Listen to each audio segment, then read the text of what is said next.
তো আমার পরিমিত অধ্যায়ে 16.2-এর কিছু অংশ বাকি ছিল। পূর্বের অংশ আমরা আলোচনা করছি, আশা করি অঙ্কগুলো তোমরা সবাই বুঝতে পারছো। তো আমরা অবশিষ্ট কিছু কয়েকটা অঙ্ক আছে, আমরা একটু আজকে শেষ করে দেবো। তো দেখো 13 নম্বর প্রশ্নে আমাদের প্রশ্ন দেওয়া আছে একটি সুষম অষ্টভুজের প্রতিটি বাহুর দৈর্ঘ্য দেওয়া আছে 1.5, প্রতিটি বাহু না, কৌণিক বিন্দু থেকে প্রত্যেকটি শীর্ষবিন্দুর দূরত্ব দেওয়া আছে, ঠিক আছে? মানে কেন্দ্র থেকে প্রতিটি শীর্ষবিন্দুর দূরত্ব দেওয়া আছে কত? 1.5। কেন্দ্র থেকে কৌণিক বিন্দুর দূরত্ব 1.5, এর ক্ষেত্রফল নির্ণয় করতে। আমরা কিন্তু সুষম বহুভুজের ক্ষেত্রফলের সূত্র জানি, বাট এই ক্ষেত্রে কিন্তু বাহুর দৈর্ঘ্য দেওয়া নাই, দেওয়া আছে কেন্দ্র থেকে কৌণিক বিন্দুর দূরত্ব। এই জন্য এই সূত্রটা আমরা আপাতত নিতে পারতেছি না। যদি আমার এই বাহুর দৈর্ঘ্য দেওয়া থাকতো তাহলে কিন্তু আমরা ওই সূত্রে সরাসরি যেতে পারতাম। তো সবাই একটু দেখো, আমি এখানে কিছু তথ্য লিখছি, তোমরা একটু দ্রুত উঠায় নাও। আমরা প্রথমে দিলাম যে মনে করি এটা একটা কি সুষম অষ্টভুজ, তাহলে আমরা লিখছি যে মনে করি ABCD EFGH সুষম অষ্টভুজের বাহুর দৈর্ঘ্য, যেহেতু প্রত্যেকটা বাহুর দৈর্ঘ্য না, এখানে হবে কেন্দ্র থেকে কৌণিক বিন্দুর দূরত্ব, কেন্দ্র থেকে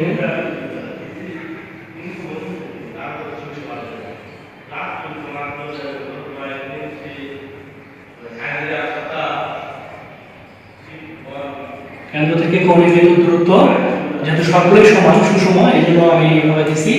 হ্যাঁ, তার কত? 1.5 মিটার, আর এর কেন্দ্র কত? ও।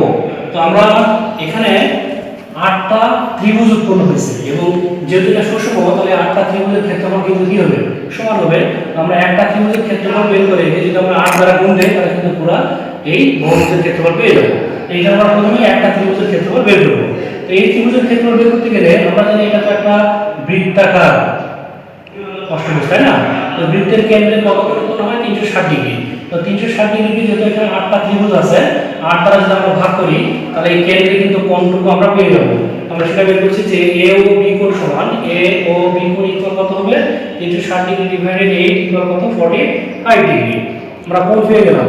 তো প্রিয় শিক্ষার্থীরা, তোমরা নিশ্চয়ই 16.1 এর চ্যাপ্টারে কিন্তু আমাদের ত্রিভুজের বিভিন্ন ক্ষেত্রফল নিয়ে আমরা আলোচনা করছিলাম।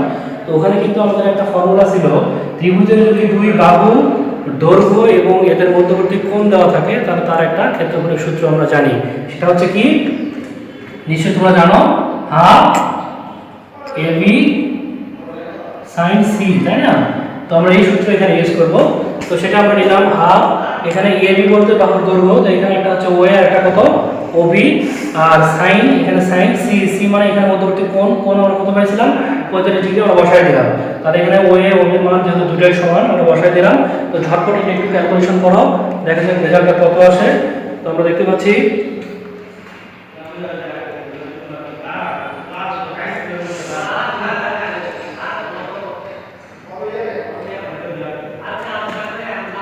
কত আসছে। তো আমরা এখানে একটু মিশাই দিলাম।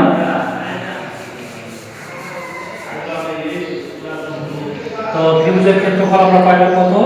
0.795 নিতে পারি এত বর্গ মিটার। এটা আমরা একটা ত্রিভুজের ক্ষেত্রফল পাইলাম। এখন আমরা পুরো অষ্টভুজের ক্ষেত্রফলটা বের করি। দেখো ওদের অষ্টভুজের ক্ষেত্রফল, অতএব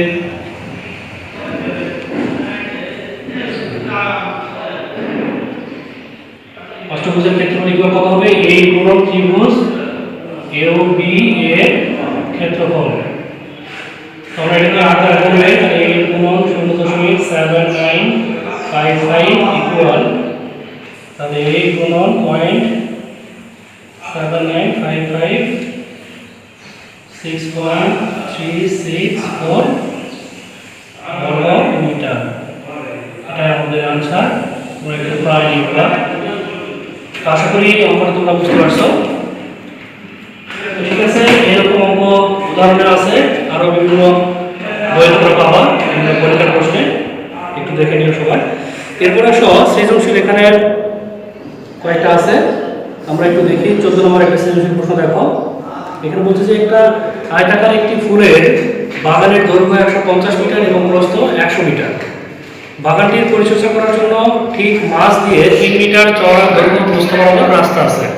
তাহলে এই সৃজনশীলটা আমরা একটু করি, এটাও পরীক্ষা আসে। সবাই একটু খাতা বের করে ক নম্বরের চিত্র অঙ্কন করা।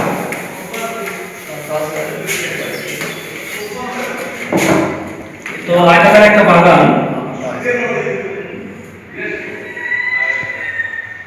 বাগানের মাঝ বরাবর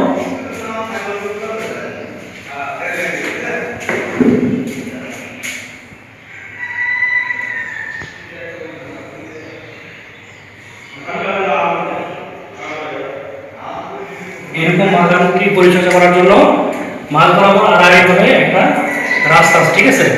তো ক নম্বর বলছে যে তথ্যটি চিত্রের মাধ্যমে সংক্ষিপ্ত বর্ণনা সহ তোমার দেখা যায়।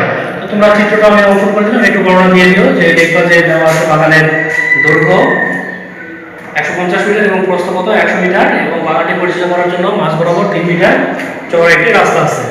তো এটা হচ্ছে 3 মিটার, সব দিকে 3 মিটার চওড়া। তো প্রশ্নে আমরা ক নম্বর থেকে শুরু করি। ক নম্বর কি বলছে? 14 নম্বর। তো বলছে যে রাস্তার ক্ষেত্রফল নির্ণয় করো। আমরা এই যে রাস্তা আড়াআড়িভাবে আছে দুটো রাস্তা, আমরা রাস্তার ক্ষেত্রফল নির্ণয় করব। তো প্রথমে একটু দেখো, এখানে কিন্তু আমাদের এই বাগানের দৈর্ঘ্য দেওয়া ছিল 150 আর প্রস্থ দেওয়া ছিল কত 100 মিটার। তো প্রথমে একটু লক্ষ্য করো, তো বাগানের দৈর্ঘ্য এখান থেকে এইটুকু যদি 150 হয়, এখান থেকে এইটুকু কি 150 হবে না? আমরা প্রথমে মনে করো এই রাস্তাটার ক্ষেত্রফল বের করব। এই রাস্তাটার ক্ষেত্রফল বের করতে গেলে তোমরা একটু ভুলে যাও যে এটা নেই, নিচের দিকে বা উপরের দিকে এটা নেই, শুধু এইটুকু আছে। তো একটু লক্ষ্য করো, তো এটা কিন্তু আয়তাকার অংশ না। তো আয়তাকার ক্ষেত্রফল সূত্র আমরা কি জানি? দৈর্ঘ্য গুণন প্রস্থ। তো এটার দৈর্ঘ্য কত হচ্ছে? এখান থেকে এইটুকু দৈর্ঘ্য 150 হলে এটার দৈর্ঘ্য কত হবে 150। আর প্রস্থ কতটুকু? এইটুকু হচ্ছে চওড়া যেহেতু 3, তাহলে এইটুকুর মান কত? প্রস্থ কত হচ্ছে আমরা 3। আমরা প্রথমে দৈর্ঘ্য বরাবর রাস্তার ক্ষেত্রফল বের করি। দেখো যে দৈর্ঘ্য বরাবর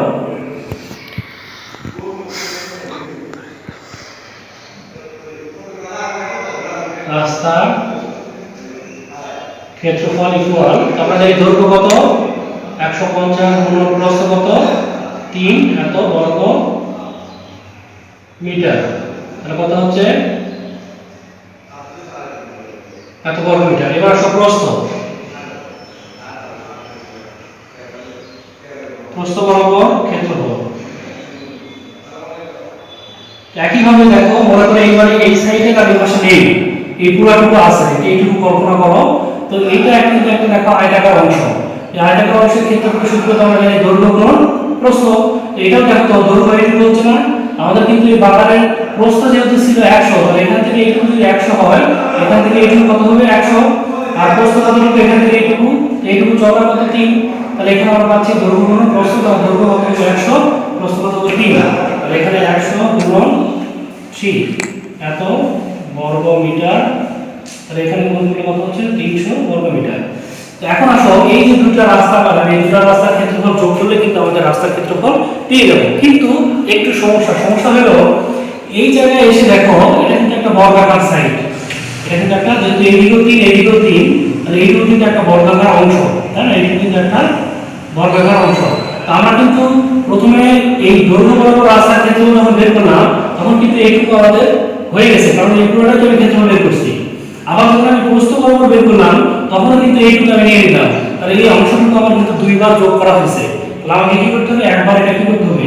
মাইনাস করে দিতে হবে কিন্তু, ঠিক আছে? তো এই জন্য আমরা এইটা যেহেতু একটা বর্গাকার, এইটার ক্ষেত্রফল কত হবে? যেহেতু এর বাহু দৈর্ঘ্য কত 3, তাহলে এইটুকু কত 3 না, সব দিকে যে বর্গাকার 3, তাহলে বাহু স্কয়ার মানে 3 স্কয়ার করলে কত? 3 থেকে 9। তাহলে এই দুটো যোগফল করে আমরা ওখান থেকে 9 মাইনাস করলে কিন্তু পুরো রাস্তার ক্ষেত্রফল পেয়ে যাবো। তাহলে একটু একবার সংক্ষেপে লিখি, অতএব রাস্তার ক্ষেত্রফল প্রথম দৈর্ঘ্য বরাবর ছিল কত 450 যোগ প্রস্থ বরাবর ছিল কত 300, এই দুটো যোগ হলো। এরপরে যে এই অংশটুকু যেহেতু দুইবার যোগ করা হয়েছে, ওটা মাইনাস করতে হবে। এটা কত? যেহেতু এটা হচ্ছে একটা বর্গাকার, আর বর্গের বাহুর উপর কি করতে হবে? স্কয়ার, কারণ এটার ক্ষেত্রফল মাইনাস করতে হবে এত বর্গ মিটার। তো সবাই একটু দেখো তো কত হয় এখানে 450 আর 300 যোগ করলে 750, ওখান থেকে 9 মাইনাস করলে 741 এত বর্গ মিটার। এই হলো আমাদের রাস্তার ক্ষেত্রফল, এটাই হচ্ছে আনসার। আশা করি সবাই বুঝতে পারছো, প্রশ্নটা ইজি আছে এবং পরীক্ষাও আসে, সবাই একটু দেখে নাও। এরপর দেখো 12 নম্বর, রাস্তাটি পাকা করতে 25 সেন্টিমিটার দৈর্ঘ্য এবং 12.5 সেন্টিমিটার প্রস্থ বিশিষ্ট কয়টি ইটের প্রয়োজন? আমাদের ইটের সংখ্যা এখানে চাওয়া হয়েছে। এরকম অঙ্ক কিন্তু আমরা এর আগেও করে আসছি। তো যাই হোক আমরা একটু দেখি, যেহেতু আমরা রাস্তার ক্ষেত্রফল পেয়ে গেছি, তো আমরা প্রথমে একটা ইটের ক্ষেত্রফল বের করব। এখানে দেখো ইটের দৈর্ঘ্য দেওয়া আছে সেন্টিমিটারে আর প্রস্থ দেওয়া আছে সেন্টিমিটার, কিন্তু আমাদের এগুলো মিটারে বের করা আছে। তো আমরা এগুলোকে একটু মিটারে কনভার্ট করে নিই, ঠিক আছে? তো ইটের দেখতে পারো একটি ইটের দৈর্ঘ্য ইকুয়াল কত দেওয়া আছে? দৈর্ঘ্য হচ্ছে 25 সেন্টিমিটার। তাহলে আমরা 25 কে একবারে 100 দ্বারা ভাগ দিয়ে দিলাম, তাহলে এটা হয়ে গেল কত? 0.25 এত মিটার। এবং প্রস্থ, ইটের প্রস্থ ছিল কত? 12.5, এটাকে ভাগ দিয়ে দাও 100 ইকুয়াল কত হবে? 0.125 এত মিটার। ওকে, তাহলে একটি ইটের ক্ষেত্রফল আমরা জানি ইট যেহেতু আয়তাকার, তাহলে দৈর্ঘ্য গুণ প্রস্থ, তাহলে 0.25 গুণন 125 গুণ করে দাও এত বর্গ মিটার। আমরা যদি এটা গুণ করি তাহলে কত পাবো? 0.25 গুণন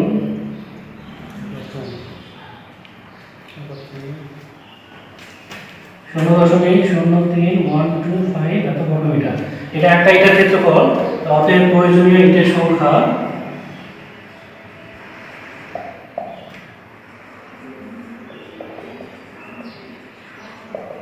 আমাদের কিন্তু রাস্তার ক্ষেত্রফল কত ব্যাপার ছিল? 741 ডিভাইডেড একটা ইটের ক্ষেত্রফল, এটা যদি আমরা ভাগ দেই তাহলে আমাদের মোট ইটের সংখ্যা চলে আসবে। দেখো কত আসে? 741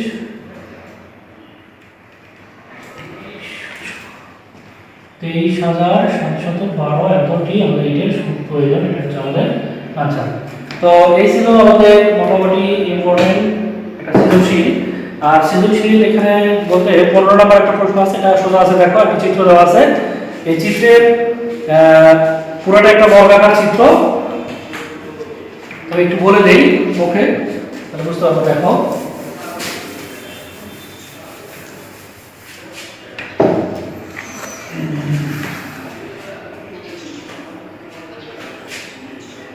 এরকম একটা চিত্র দেওয়া আছে।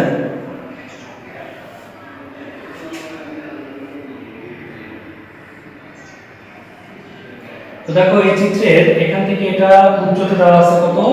12 সেন্টিমিটার। আর এই ভিতরে এখানে একটা বর্গাকার সবগুলো বাহুর সমান, এটা দেওয়া আছে কত? 22 সেন্টিমিটার। তো যেহেতু এটা একটু বর্গাকার, তো আমরা যদি বাহুর দৈর্ঘ্য 22 আছে, এটা কিন্তু আমরা স্কয়ার করি, তাহলে এই বর্গের ক্ষেত্রফল পেয়ে যাব। আর এখানে যে চারটা ত্রিভুজ, এই প্রত্যেকটা ত্রিভুজের কিন্তু ক্ষেত্রফল সমান। আমরা একটা ত্রিভুজের ক্ষেত্রফল বের করে এখানে যদি 4 দ্বারা গুণ করি, তাহলে এই চারটা ত্রিভুজের ক্ষেত্রফল কিন্তু আমরা পেয়ে যাব। তো এই ত্রিভুজের ক্ষেত্রফল কিভাবে পাবো? এখানে যেহেতু উচ্চতা দেওয়া আছে আর এই ভূমি কত? নিচে 22 হলে তাহলে এটা কত হবে? 22। আমরা ত্রিভুজের ক্ষেত্রফল কি জানি? হাফ গুণন ভূমি গুণন উচ্চতা। তাহলে এটার সাথে আমরা 4 দ্বারা যদি গুণ করি, তাহলে চারটা ত্রিভুজের ক্ষেত্রফল পেয়ে গেলাম। তো এই চারটা ত্রিভুজের ক্ষেত্রফলের সমষ্টি আর ভিতরে বর্গের সমষ্টি যোগ করলে কিন্তু আমরা পুরো এই চতুর্ভুজ বা বর্গের ক্ষেত্রফলটা আমরা পেয়ে যাবো। বের করে নিও। এরপরে 16 নম্বর একটা প্রশ্ন আছে, এটা আমরা এগুলো পারবা, এটা চিত্রগুলো মোটামুটি ইজি আছে, তো তেমন ইম্পর্টেন্ট না, তারপর পারলে একটু দেখে নিও। আর এখানে উদাহরণ সৃজনশীল 17 আছে, এটা তোমাদের ভাষা ক্লাস থাকলো। তারপর 15, 16 এগুলো লাগবে। হ্যাঁ, এই সেই সঙ্গে এই যে উদাহরণ 14 আমরা অনুশীলন করলাম, অনেক ইম্পর্টেন্ট। তারপর 13, 11 এই কটা অঙ্ক একটু ভাষা ভালো করে করবা। 12 সহ 11 থেকে 11, 12, 13, 14, 15, একেবারে 17 পর্যন্ত তোমরা ভাষা ক্লাস থাকলে একটু ভালো করে বুঝে করবা। তো ঠিক আছে, শিক্ষার্থী সবাই ভালো থাকো, সুস্থ থাকো। আজকের মতো এখানে সমাপ্তি।